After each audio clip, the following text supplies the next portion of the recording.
জান্নাতে নিয়ে যেতে পারবে।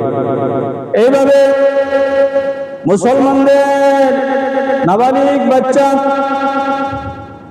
ছোট ছোট বাচ্চা যারা মারা যায়, তারাও কাল কিয়ামতের দিন তাদের মা বাবাকে ধরে ধরে তারা জান্নাতে নিয়ে যেতে পারবে, সুপারিশ করবে। তাদের কোনো গুনাহ নেই, তারা নিষ্পাপ মাসুম।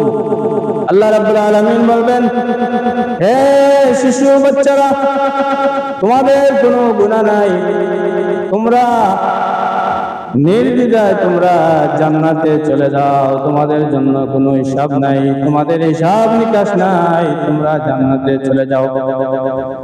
একটি দৌড় মারবে, দৌড় মারিয়া মারা দোষ তারা জান্নাতের দরজার মধ্যে গিয়ে তারা ডাক করবে, জান্নাতের দরজা বন্ধ করে রাখবে। তখন আল্লাহ রাব্বুল আলামিন বলবেন, হে শিশুরা, তোমাদেরকে জান্নাতে যাওয়ার জন্য বললাম,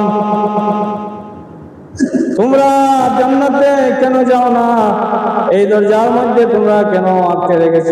তখন ওই ছোট বাচ্চা যারা তারা বলবে, হে আল্লাহ, যতক্ষণ পর্যন্ত আমাদের মা এবং বাবাকে জান্নাতে দিবে না, ততক্ষণ পর্যন্ত আমরা জান্নাতে যাব না।